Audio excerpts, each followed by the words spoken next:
Макарони, так называли британских модников XVIII века.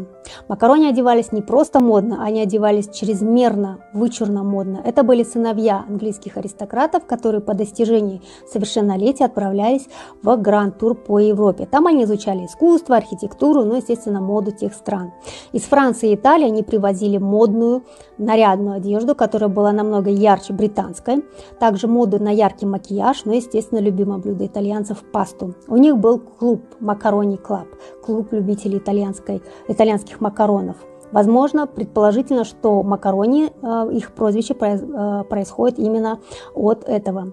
Одежда была такая: яркие узкие бриджи, цветные чулки, узкий жакет, на шее большой кружевной бант, на груди бутоньерка, длинные цепочки часов и печати у пояса. На ногах обувь с большой яркой пряжкой, а на голове крошечная шляпка. И это еще не все. Макарони носили напудренные высоченные парики, намного выше, чем у всех остальных.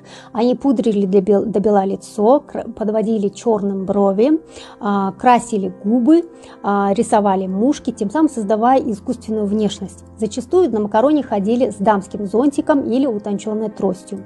В британском обществе их высмеивали и делали на них множество карикатур. Со временем макарони стало словом нарицательным, обозначало что-то